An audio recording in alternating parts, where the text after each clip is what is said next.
नमस्कार, मैं अरविंद त्रिपाठी फिर एक नए वीडियो के साथ आपके सामने हूँ। इस बार मैं ये चाहता हूँ कि आप लोगों को जो भी समस्या आ रही है, जो भी जानकारी आप लेना चाहते हैं, तो आप अपना पूर्ण विवरण देते हुए मेरे नीचे लिखे हुए मेल आईडी पर मेल कर दीजिएगा। तो मैं आपकी समस्याओं का समाधान जल्द से जल्द करने की कोशिश करूँगा। आज जो वीडियो मैंने बनाया है, ये मुख्य रूप से इनकम टैक्स के अंतर्गत पूंजी लाभ से संबंधित है। पूंजी लाभ अर्थात कैपिटल गेन। इस वीडियो को तैयार करने के लिए मैंने आयकर विभाग की वेबसाइट, इस संबंध में प्रकाशित विभिन्न पुस्तकें के आधार पर इसे बनाया है। इस वीडियो का उद्देश्य केवल विद्यार्थियों को आयकर के इस प्रमुख आय के साधन पूंजी लाभ तथा इसके प्रावधानों से अवगत कराना है, ताकि कोविड-19 में विद्यार्थियों को तैयारी करने में सुविधा हो सके। इसका उद्देश्य किसी भी प्रकार से किसी भी कॉपीराइट का उल्लंघन करना नहीं है। यह वीडियो भी मॉडर्न ऑफिस मैनेजमेंट MOM के विद्यार्थियों के लिए ही है। 6 सेमेस्टर में यह सब सब्जेक्ट चलता है और उसके लिए मैंने इसे बनाया है। जैसा कि हम जानते हैं कि इनकम टैक्स में कुल 5 चैप्टर्स हैं। आय के कुल 5 साधन बताए गए हैं, जिसमें पहला है वेतन से आय, दूसरा है मकान संपत्ति से आय, तीसरा है व्यापार अथवा पेशा और आय का चौथा साधन है कैपिटल गेन या पूंजी लाभ। पूंजी लाभ होता क्या है? सबसे पहले बात आती है कि पूंजी लाभ हम किसे कहते हैं। तो इसके लिए बिल्कुल सामान्य शब्दों में हम कहें तो किसी गत वर्ष में किसी भी प्रकार के पूंजी संपत्ति के हस्तांतरण से जो लाभ होता है उसे हम पूंजी लाभ कहते हैं। अब बात आती है कि ये पूंजी संपत्ति क्या होती है, इसका अर्थ क्या होता है, हम किसे पूंजी संपत्ति कहेंगे। तो सभी प्रकार की संपत्तियां, चाहे वो व्यापार अथवा पेशा से ही संबंधित क्यों ना हो, पूंजी संपत्ति के अंतर्गत आती है। इसमें व्यक्तिगत संपत्तियां जैसे आभूषण, पुरातत्वीय संग्रह की वस्तुएं, रेखा चित्र, रंग चित्र, मूर्तियां और कलाकृतियां भी शामिल की जाती हैं। इसके बाद मुख्य रूप से बात आती है कि पूंजी लाभ में क्या शामिल नहीं की जाती है।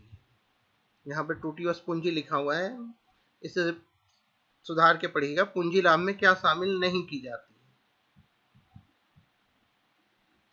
तो व्यक्तियों के प्रयोग की संपत्तियां जैसे स्वयं के पहने जाने वाले वस्त्र, घरेलू उपयोग के बर्तन, फर्नीचर आदि। दूसरी चीज है व्यापार में उपयोग किया जाने वाला रहतिया अर्थात स्टॉक और उपभोग हेतु कोई भी सामान। इसके अलावा भारत में स्थित कृषि भूमि, gold bonds, special bearer bonds, स्वर्ण निक्षेप बॉन्ड, ये सारी चीजें हैं जो पूंजी लाभ के अंतर्गत शामिल नहीं की जाती, अर्थात ये पूंजी संपत्ति नहीं कहलाती। पूंजी संपत्ति के प्रकार इनकम टैक्स के चैप्टर पूंजी लाभ के अंतर्गत पूंजी लाभ के 2 प्रकार बताए गए हैं। पहला है अल्पकालीन पूंजी लाभ, अर्थात ऐसी संपत्तियां जिनका हस्तांतरण 36 माह से कम अवधि के लिए हो या जिसे हम 36 माह से कम अवधि में विक्रय कर देते हैं या हस्तांतरित कर देते हैं, तो उससे होने वाला लाभ अल्पकालीन पूंजी लाभ कहलाता है। दूसरी है दीर्घकालीन पूंजी लाभ, अर्थात ऐसी संपत्तियां जो हस्तांतरण की तिथि से 36 माह से अधिक करदाता के पास रहती हैं, उसे हम दीर्घकालीन पूंजी लाभ कहते हैं। अर्थात कोई भी ऐसी संपत्ति जो 36 महीने या अधिक समय तक हमारे पास है, पूंजी संपत्ति दीर्घकालीन पूंजी संपत्ति कहलाती है। इसमें अपवाद की भी स्थिति है। जैसे पहला, जो वित्तीय संपत्तियां होती हैं, इसके अंतर्गत प्रतिभूतियां जो किसी भी मान्यता प्राप्त प्राप्त स्टॉक एक्सचेंज में सूचीबद्ध हों, या भारतीय यूनिट ट्रस्ट के यूनिट हैं, जीरो कूपन बॉन्ड्स हैं, इनमें हम 36 माह के स्थान पर 12 माह लेते हैं, अर्थात 12 माह से कम अवधि है तो अल्पकालीन पूंजी लाभ, 12 माह से अधिक की अवधि है तो दीर्घकालीन पूंजी लाभ। इसके अलावा कंपनी के अंश जो भारत के किसी भी मान्यता प्राप्त स्टॉक एक्सचेंज में सूचीबद्ध हों, अथवा भूमि भवन, इस दशा में हम 36 माह के स्थान पर 24 माह मानते हैं। इसके अलावा तीसरा है ऐसी संपत्तियां जिस पर हाश अपलिखित किया जाता है, उसे हम सदैव अल्पकालीन पूंजी लाभ भी कहते हैं। तो ये पूंजी संपत्ति के प्रकार हैं। दो प्रकार की पूंजी संपत्तियां होती हैं, अल्पकालीन पूंजी लाभ और दीर्घकालीन पूंजी लाभ।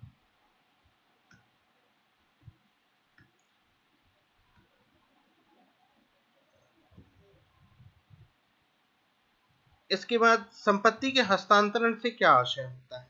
हमने जगह जगह पर भी देखा कि संपत्ति का हस्तांतरण, तो संपत्ति के हस्तांतरण से क्या आशय होता है।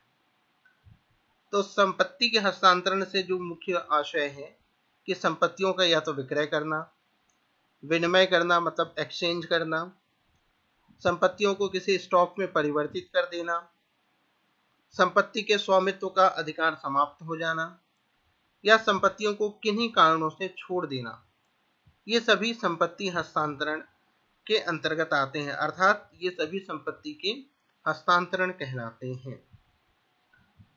इस चैप्टर में जब हम पढ़ते हैं तो हमें कई जगह पर बात आती है कि सूचकांकित लागत, संपत्तियों के सूचकांकित लागत, सुधार के सूचकांकित लागत। तो ये एक्चुअल में सूचकांकित लागत होती क्या है, इसे हम दूसरी भाषा में लागत स्फीति सूचकांक भी कहते हैं। केंद्रीय सरकार द्वारा उपभोक्ता मूल्य सूचकांक में औसत वृद्धि के 75% को ध्यान में रखकर इस सूचकांक को घोषित किया जाता है। यह सूचकांक से उसका आशय है। इसके बाद एक मुख्य चीज आती है कि संपत्तियों को प्राप्त करने के सूचकांकित लागत क्या है। तो कई बार ऐसी स्थिति बनती है कि यह संपत्तियां हमने 10 साल, 20 साल, 25 साल, 15 साल पहले खरीदी हुई है और उस समय जब हमने खरीदा तो इसका मूल्य बहुत कम था और आज की स्थिति में इसका मूल्य अधिक है। तो उस दशा में हम संपत्ति के आज के आधार पर उसका अनुपातिक मूल्य निकालते हैं। तो यहाँ पर हम अनुपातिक मूल्य निकालते हैं या फिर 2001-2 के आधार पर जो बाजार मूल्य होता है ये भी हम यहाँ पर लिखते हैं।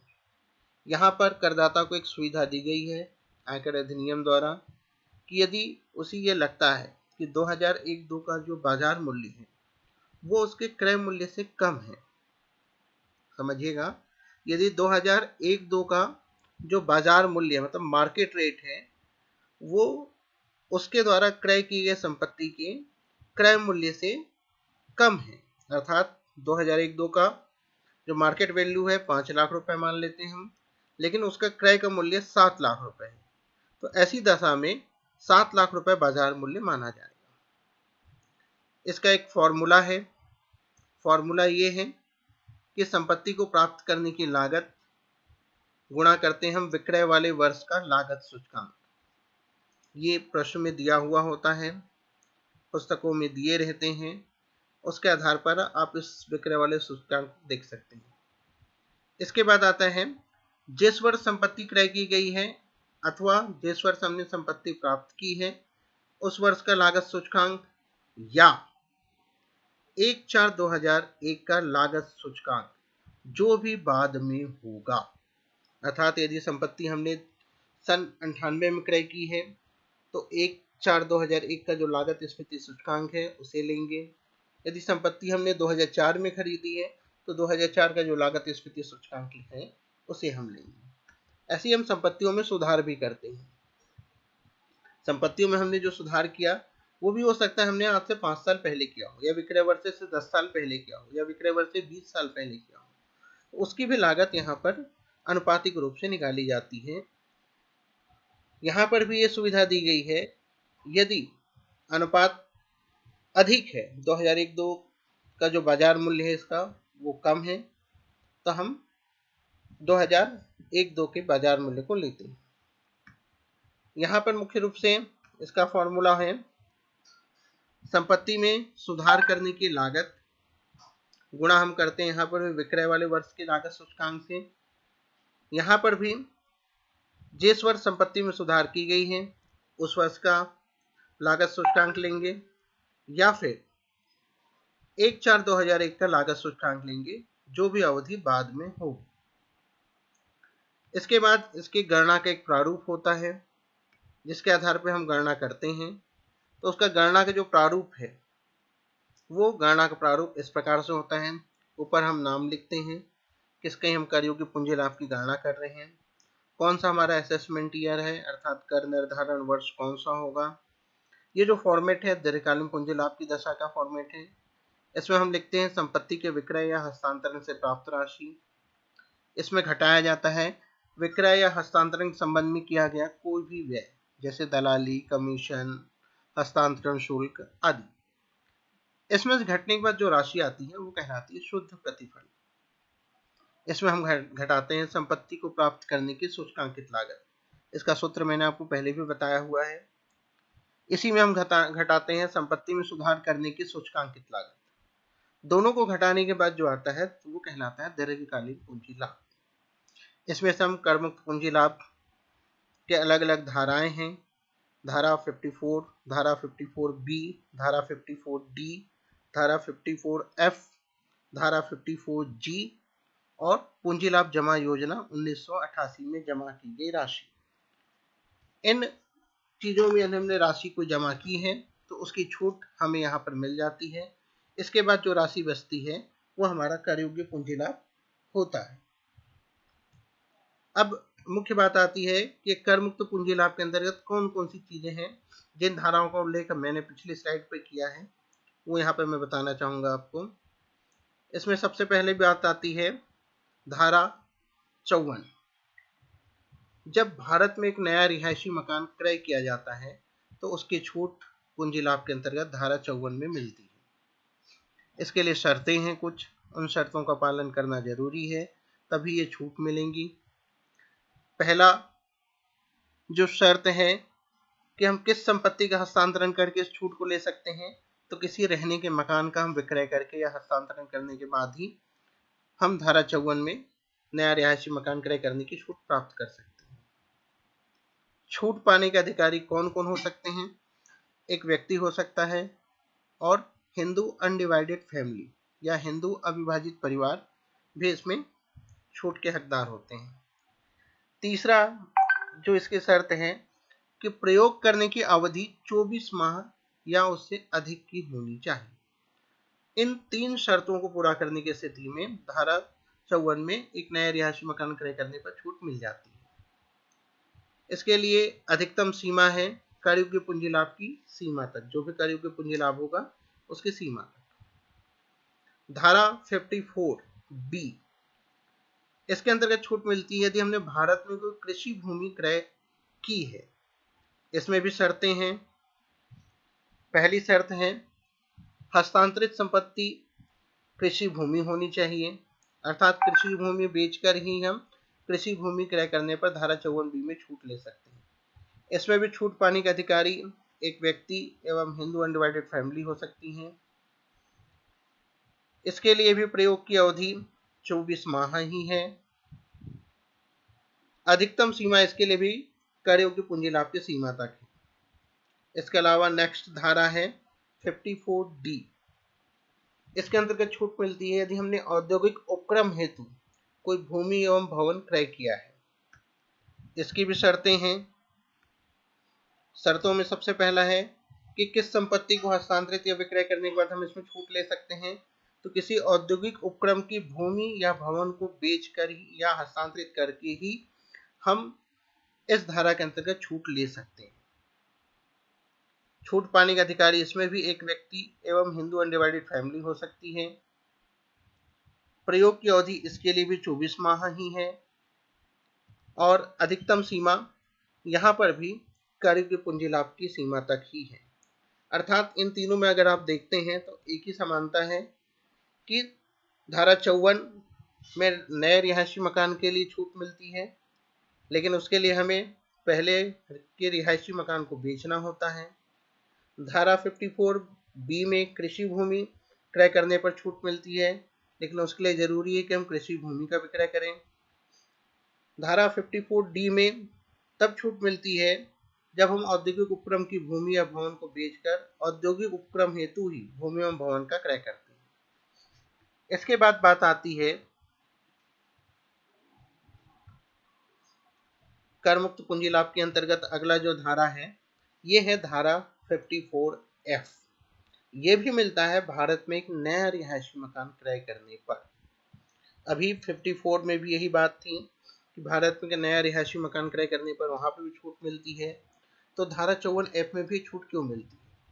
तो इन दोनों में मुख्य अंतर ये है, इनकी शर्तों को जब हम देखते हैं तो इनके शर्तों में मुख्य अंतर ये है कि धारा 54F में तब हमें छूट मिलती है जब हम रिहायशी मकान को छोड़कर अन्य कोई भी संपत्ति का विक्रय करते हैं और बदले में नया रिहायशी मकान क्रय करते हैं। धारा 54 में छूट तब मिलती है जब हम एक रिहायशी मकान बेचते हैं और नया रिहायशी मकान खरीदते हैं। यहाँ पर 54F में रिहायशी मकान के अलावा हम कोई दूसरी चीज बेचकर रिहायशी मकान नया खरीदते हैं। इसके लिए शर्त है, जो दूसरी शर्त है, छूट पाने के अधिकारी के व्यक्ति एवं हिंदू अनडिवाइडेड फैमिली हो सकती है। प्रयोग करने की अवधि दीर्घकालीन पूंजी संपत्ति उसके पास होना चाहिए, इसके लिए कोई अवधि निर्धारित नहीं है। अधिकतम सीमा कर योग्य पूंजी लाभ की सीमा तक है, लेकिन इसकी छूट की गणना करने के लिए हम एक फॉर्मूला का उपयोग करते हैं, जो फॉर्मूला इस प्रकार है। इसमें हम उस दीर्घकालीन पूंजी लाभ को लेते हैं जो मुख्यतः दो चीजें घटाने के बाद आती है, अर्थात प्राप्त करने की सूचकांकित लागत, दूसरी सुधार करने की सूचकांकित लागत। इसमें हम गुणा करते हैं नए मकान की लागत का, नया मकान जितने का भी होगा गुणा पूंजी लाभ, और हम यहाँ पर डिवाइड करते हैं, भाग देते हैं इसे शुद्ध विक्रय प्रतिफल से। शुद्ध विक्रय प्रतिफल से आशय जो भी हमारा विक्रय प्रतिफल था इसमें से हमने जो भी हस्तांतरण व्यय घटाया हुआ, चाहे कमीशन, दलाली, ये घटाने के बाद जो राशि बची है इसे हम शुद्ध विक्रय प्रतिफल कहते हैं। इसके बाद एक बात वहां पर और आई थी, पूंजी लाभ खाता योजना 1988 में जमा करने पर। ये एक प्रकार का गवर्नमेंट का खाता है जिसमें शुद्ध प्रतिफल की राशि को हम जमा करते हैं, तो हम इस धारा के अंतर्गत छूट ले सकते हैं। यहाँ पर एक चीज छूट गई है, धारा 54G। ये मुख्य रूप से है कि मशीन प्लांट या भूमि भवन गैर शहरी क्षेत्र में औद्योगिक उद्यम में प्रयोग करने के लिए या गैर शहरी क्षेत्र में ले जाने का जो व्यय है उसकी छूट मिलती है धारा 54G में। तो मुझे उम्मीद है कि ये वीडियो आप लोगों के काम का होगा।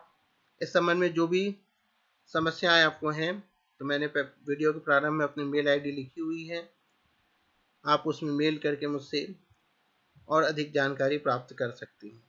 मैं चाहूँगा कि आप लोग चैनल को सब्सक्राइब करें ताकि जो भी मैं वीडियो डालूँ वो आपके पास पहले पहुँच जाए। धन्यवाद।